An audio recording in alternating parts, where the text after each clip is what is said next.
말씀 봉독하겠습니다. 내가 또 말하노니 유업을 이을 자가 모든 것의 주인이나 어렸을 동안에는 종과 다름이 없어서 그 아버지가 정한 때까지 후견인과 청지기 아래에 있나니 이와 같이 우리도 어렸을 때에 이 세상의 초등학문 아래에 있어서 종 노릇하였더니 때가 차매 하나님이 그 아들을 보내사 여자에게서 나게 하시고 율법 아래에 나게 하신 것은 율법 아래에 있는 자들을 속량하시고 우리로 아들의 명분을 얻게 하려 하심이라.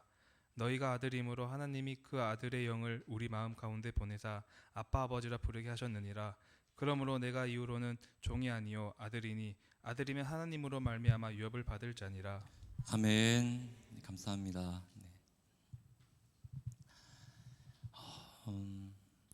먼저 고백드리고 시작하고 싶습니다. 고흥 서북교회 성도님들 한 분 한 분 주님의 이름으로 사랑합니다. 축복합니다. 네. 또 귀한 교회로 보내주신 그 은혜 너무 감동이 돼서 꼭 전해드리고 싶었습니다. 오늘도 갈라디아서 말씀을 통해서 함께 은혜를 나누고자 원합니다. 매년 연말이 되면 언론에서 10대 뉴스를 발표합니다. 그 해에 가장 주목받았던 뉴스 10가지를 정한 것이죠. 보통 10대 뉴스에는 큰 이슈거리를 선정합니다. 예를 들면 선거라든지 대형 사고가 났다든지 나라의 좋은 일 등의 것입니다. 문득 설교를 준비하다가 그럼 과연 내 삶에 있어 10대 뉴스는 무엇이 있을까 궁금해졌습니다. 그래서 한 해 한 해를 돌이켜보았습니다. 10대니까 10가지가 있겠죠. 시간 관계상 다 하진 않고 몇 가지만 나눠보겠습니다. 먼저 고흥 서북교회로 하나님께서 부르신 사건입니다. 아멘입니까? 여러분 계시다고 얘기한 게 아니라 정말 특별한 은혜가 있었습니다. 목사님 통해서 또 불러주시고 또 만나게 하신 그 은혜 때문에 참 행복합니다. 그 다음에 초등학교 6학년 때 아내와 같은 반이 된 사건. 네, 10대 사건 중에 하나를 넣습니다. 네. 고1 시절에 찬양 집회에 가서 방언의 은사를 받은 사건. 고3 시절에는 주일마다 학교를 마치고 교회에 모여서 친구들과 함께 기도한 사건. 저희 때는 고3 때 주일에 학교를 갔거든요. 네. 끝나면은 모여가지고 친구들끼리 같이 기도했습니다. 그 기도 모임 친구들 중에서 현재 5명의 목회자가 나와서 함께 교제하고 있습니다. 귀한 일이죠. 네, 가족 얘기를 빼놓을 수 없겠죠.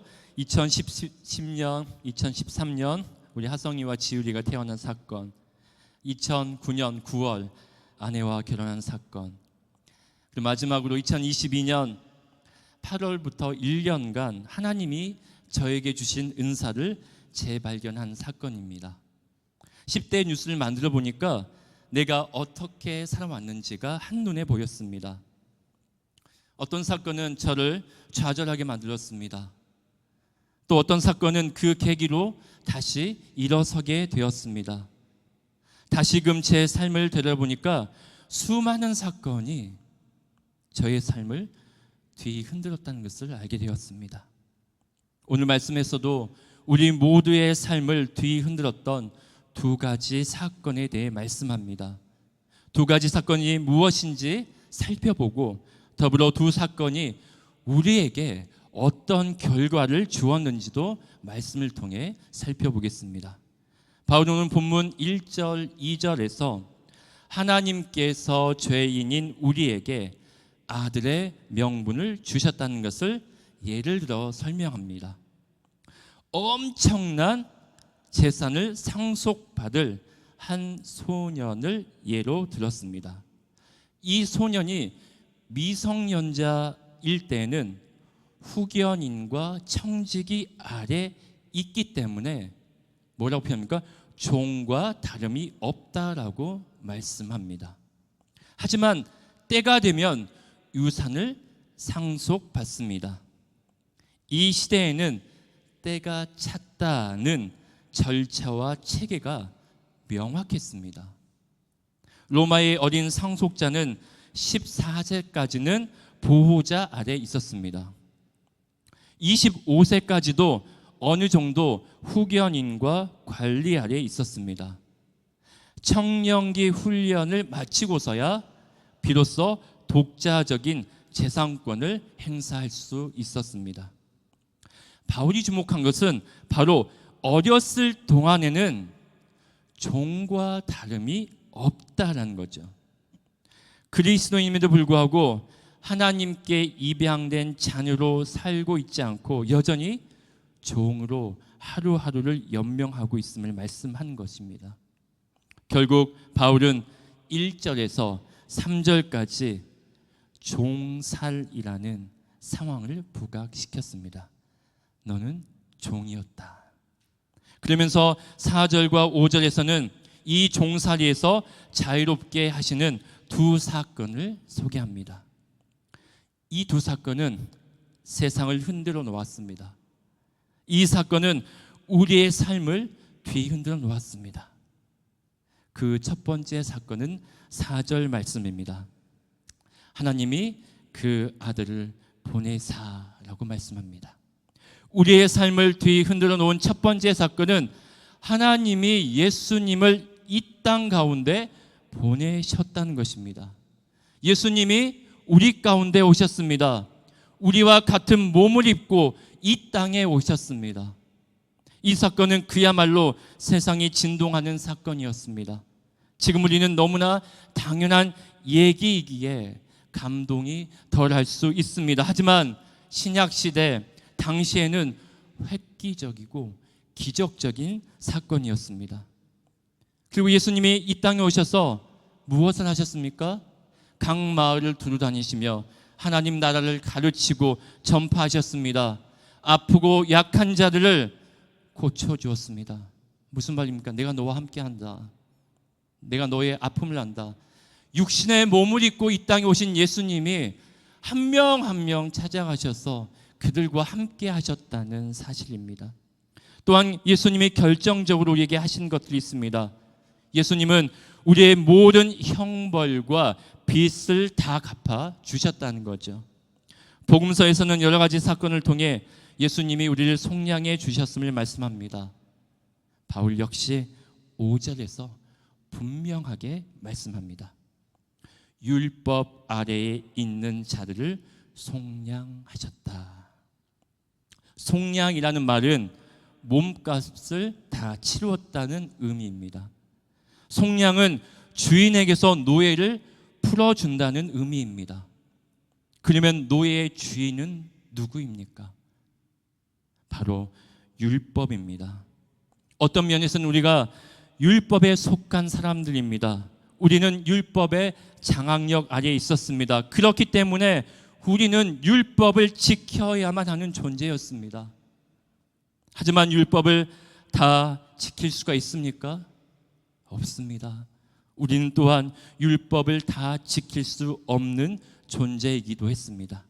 그래서 하나님은 그 아들을 여자에게서 나게 하셔서 보내셨습니다. 그것도 율법 아래에 나게 하셨습니다. 예수님도 모든 인간처럼 하나님의 율법을 지키도록 태어나셨습니다. 그러나 예수님은 유일하게 율법 아래에 있는 자들을 속량하실 수 있습니다. 예수님은 율법에게 우리의 몸값을 다 치르셨습니다. 율법이 우리에게 요구하는 것을 완벽하게 다 채우셨습니다. 그래서 예수님은 우리를 율법으로부터 자유하게 하셨습니다. 바로 율법에 종살이했던 우리를 예수님이 속량해 주셔서 우리는 자유하게 되었습니다. 우리는 이러한 은혜를 받은 자임을 기억하기를 소망합니다. 우리는 어떤 자들입니까? 속량 받은 자들입니다. 또한 예수님은 이 땅에 오셔서 우리를 위해 무슨 일을 하셨습니까? 우리를 위해 아들의 명분을 얻어주셨습니다. 지난주 말씀 기억하십니까? 우리는 예수님을 통해 아들 자격을 받습니다. 받았습니다. 그리스 로마 시대에는 아들이 없는 부유한 사람이 종들 가운데 하나를 선택해서 입양할 수 있었습니다. 종이 선택받는 순간 그 종은 노예의 신분에서 벗어납니다. 이제는 종이 아니라 아들이자 상속자가 됩니다. 모든 재정적이고 법률적인 특권을 부여받습니다. 새로운 삶의 특권이 주어진 것이죠. 이처럼 예수님 또한 종이었던 우리에게 아들의 명분을 주신 줄 믿습니다. 아들의 명분으로 우리는 복음 안에서, 예수 그리스도 안에서 영적인 부요함을 누리게 되었습니다. 근데 문제는 어떤 사람들은 여전히 종과 같은 상태처럼 자신의 업적이나 도덕적인 공로 등을 통해서 하나님께 나아가려고 합니다. 마치 선물을 받았는데 굳이 그 선물의 대가를 지불하면서 받겠다고 되돌려주는 모습이나 마찬가지입니다. 여러분은 선물을 받은 자로 하나님의 자녀답게 살고 있습니까? 아니면 여전히 종과 다름없는 상태로 살아가고 있습니까? 자신의 삶을 살펴보길 소망합니다. 정리해 보겠습니다.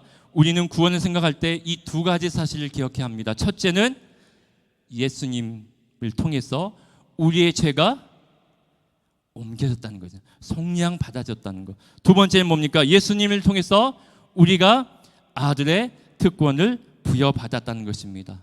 곧 우리는 속죄받은 존재이며 아들이라는 특권을 보상받은 존재입니다. 이 구원의 은혜가 우리 가운데 있다는 사실에 감사하는 우리 모두가 되길 소망합니다. 두 번째 사건 6절 말씀에 있습니다. 하나님이 그 아들의 영을 우리 마음 가운데 보내사. 우리의 삶을 뒤흔들어 놓은 두 번째 사건은 성령님이 우리 가운데 오신 사건입니다.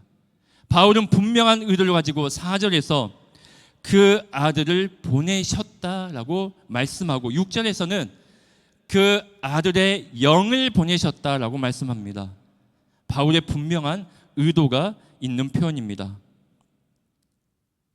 성령님이 우리 마음 가운데 보내졌습니다. 아멘입니까? 성령님의 경험은 우리에게 실제적인 체험을 가져다 주었습니다. 실제적인 체험의 증거는 우리가 이미 경험한 것들입니다. 성령님이 우리와 함께 하시는 증거로 바울은 우리가 하나님을 아빠, 아버지라고 부를 수 있게 하셨다고 말씀합니다. 내면 깊숙이 감정을 실어 우리는 성령님으로 하나님을 아빠, 아버지 부를 수 있게 되었습니다. 얼마나 귀한 것입니까? 속상하고 힘들고 때로는 힘이 날 때 아버지, 그 말 한마디, 그 부름 하나면 우리의 마음이 살을 녹는 것 같습니다. 두 번째 증거는 우리의 기도 생활입니다. 6절 말씀에 보니까 부르게 하시느니라 라고 말씀합니다. 성령님을 경험한 사람은 자연스럽게 기도할 수 있습니다. 조용하게, 때로는 열정적으로 자유롭게 기도할 수 있습니다. 우리가 기도할 수 있다는 것은 성령님이 우리 안에 계시는 증거임을 믿습니다. 세 번째 증거는 하나님의 임재하심입니다. 우리가 부를 수 있는 것은 하나님의 임재하심을 말씀합니다. 하나님의 임재하심이 있기에 우리도 모르는 새 하나님 아버지를 찾고 또한 가까이 계시는 하나님을 느낄 수 있습니다. 이렇게 성령님은 저 멀리 다른 동네에 계시는 게 아니라 우리 가운데 거하시며 우리와 호흡하시며 우리가 느끼고 체험할 수 있도록 역사하신 줄 믿습니다. 성령님과 함께하는 것은 은혜인 줄 믿습니다. 그 은혜에 감사하는 우리가 되길 소망합니다. 이 두 가지 사건이 여러분 삶 속에 정리가 되어야 합니다. 이 두 가지 사건만 생각하면 감동이 있어야 됩니다. 하나님이 이 땅에 예수님을 보내셨구나. 성령님이 지금 나와 함께 하시는구나. 예수님이 이 땅 가운데 오셔서 나의 모든 죄의 문제와 아들의 특권을 나에게 주셨구나. 근데 이것이 나와 아무런 상관이 없다고 여긴다면 자신의 믿음을 재점검해야 합니다. 성령님이 우리 가운데 계심에도 불구하고 여전히 기도하지 않고 하나님을 찾지 않는다면 우리의 신앙을 점검해야 합니다. 이런 부류의 사람들은 둘 중에 하나입니다. 아직 예수님 만나지 못했던지, 아니면 이미 예수님을 오래전에 만났지만 믿음이 깊게 뿌리내지지 못해 거센 세상의 파도에 휩쓸려 가버린 것입니다. 지금도 세상의 거대한 파도는 입을 크게 벌리며 우리를 삼킬 듯이 불어 닥칩니다. 직장에서, 오늘 오랜만에 시 형제 왔는데 대학에서 계속해서 우리를 휩쓸고 하려고 불어닥치고 있습니다. 세상의 파도 소리를 자세히 들어봅니다. 이렇게 얘기합니다. 야, 예수님은 존재하지 않았어. 예수님은 허상이야. 예수님은 구원자라기보다는 그 지혜자 중에 한 명에 가까워. 이렇듯 예수님의 존재를 부인하는 사람들이 있습니다. 성령이 우리 가운데 있다고 천만의 말씀. 야, 눈에 보여? 성령님 어디에 계시지도 않아. 생각해봐. 보이지도 않고 느껴지지도 않잖아. 성령님이 없다는 사람들이 있습니다. 리처드 도킨스의 만들어진 신은 2006년에 출간된 책입니다. 출간된 지 꽤 시간이 지났지만 여전히 많은 사람에게 영향을 주고 있습니다. 그 책은 우리에게 속삭입니다. 신의 존재를 의심하라. 신은 과연 우주를 설계하고 인간을 과연 창조했을까? 리처드 도킨스는 창조론의 허울과 실상을 책에서 밝히고 있습니다. 또한 신의 존재를 인정하는 여러 학자들의 논증을 역사적인 증거와 과학적 논리를 통해 깨부셨습니다. 신의 존재를 인정하는 논증들은 잘못된 믿음이 주는 환각이라고 주장합니다. 무엇보다도 만들어진 신에서 도킨스가 주목한 것은 우리 사회 안에 종교의 기능입니다. 종교는 강자에게는 지배 이데올로기였으며 약자에게는 삶의 위로이자 희망이 되어왔다고 주장합니다. 종교적 모순이 있다는 거죠. 종교를 통해서 계속 상처를 주고 또 뭐합니까? 종교를 통해서 위로를 받는다는 얘기입니다. 결국 도킨스는 신이 사라지면 사회가 오히려 더 희망적이라고 역설합니다. 인간은 신이 없어도 충분히 도덕적일 수 있다고 주장합니다. 맞습니까? 또한 2001년 오강남 교수가 쓴 예수는 없다라는 책이 한때 큰 반향을 일으켰습니다. 2017년 수정 보완한 개정판이 나와 여전히 사람들의 입에 오르내리고 있습니다. 책의 주요 내용은 잘못된 맹목적인 신앙생활을 경계해야 한다라고 주장합니다. 성경과 예수님을 역사적 사실로 보지 말아야 한다. 대신 예수님의 뜻과 의도를 알아야 한다. 성경 말씀을 글자 그대로 해석하지 말고 비유의 뜻으로 따라야 한다고 주장합니다. 언뜻 보면 맞는 말도 있고 틀린 말도 있는 것 같습니다. 하지만 좀 더 깊이 내용을 보면 그렇지 않습니다. 시간 관계상 다 다룰 수는 없지만 이 책에서는 예수님만 믿어야 구원을 받는다. 기독교만이 유일한 참 종교이다. 이러한 주장은 잘못되었다라고 비판합니다.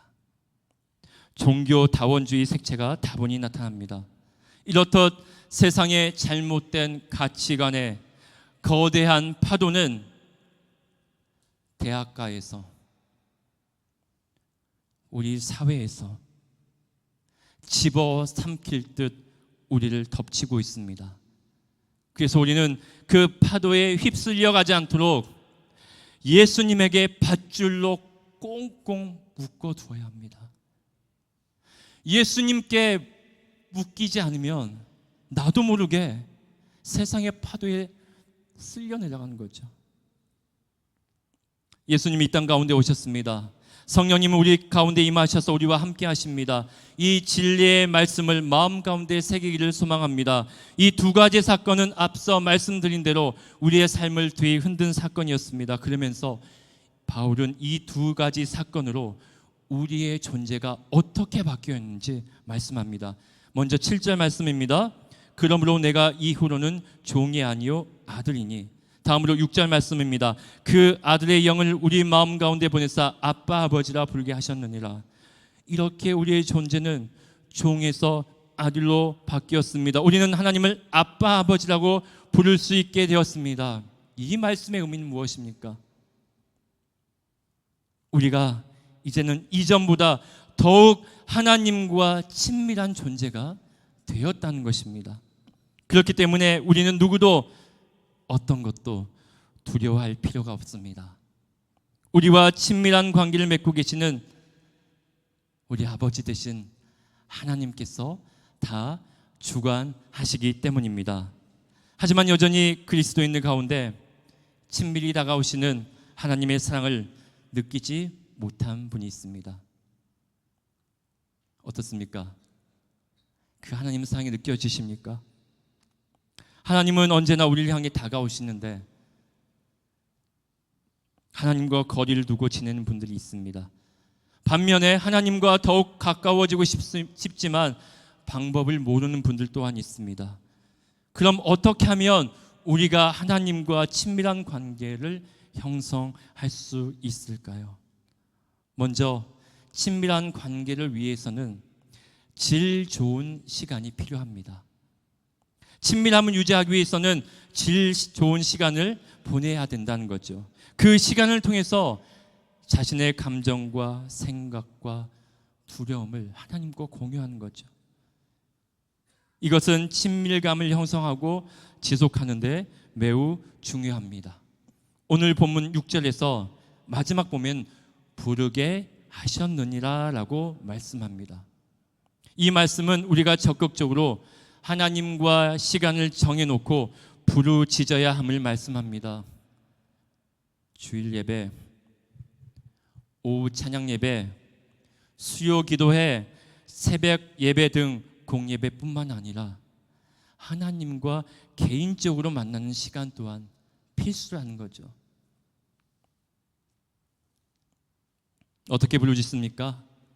아빠, 아버지 라고 부르짖으면서 내 일상의 일들을 살피고 공유해야 된다는 거죠.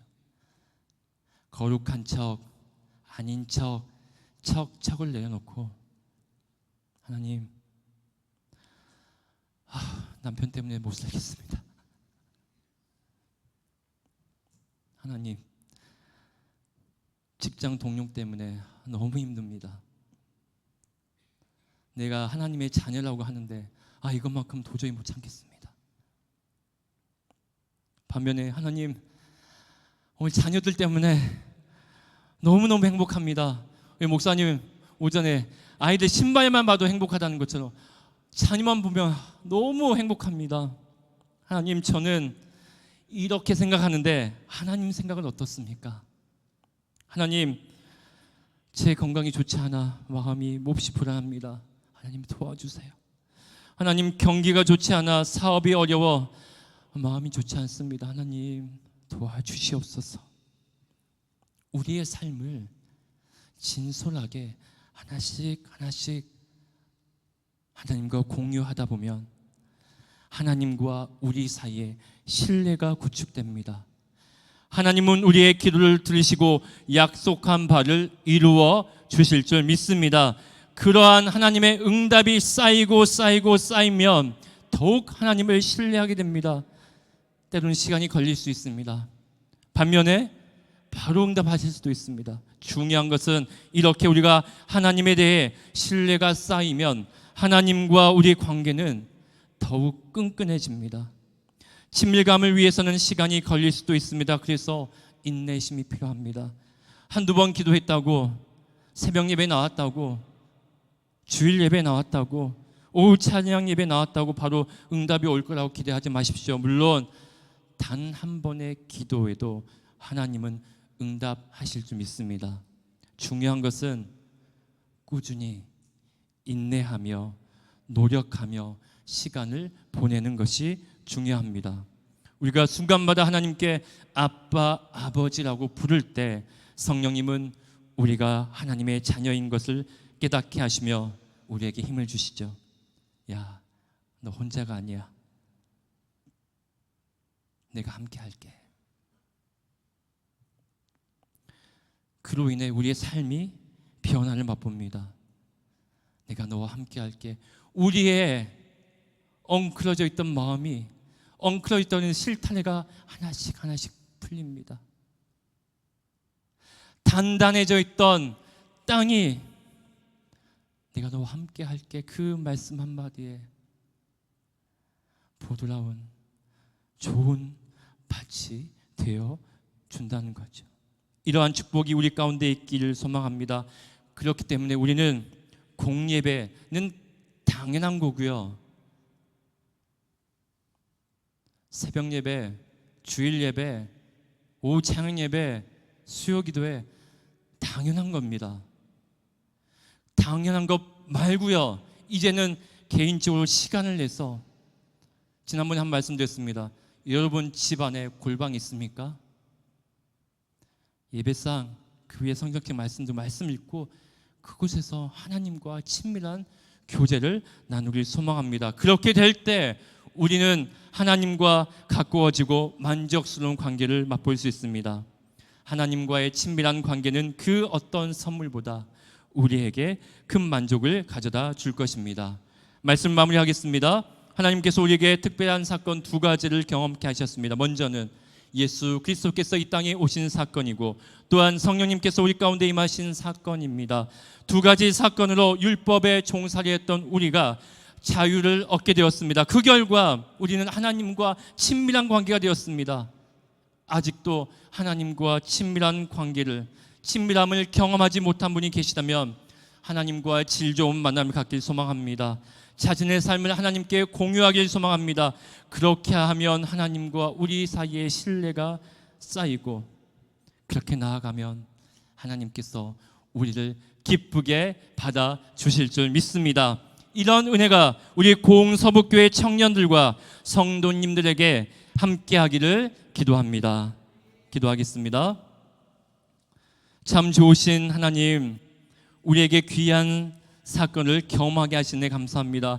하나님께서 이 땅 가운데 아들을 보내시며 우리의 죄를 속량해 주시고 아들의 특권을 주시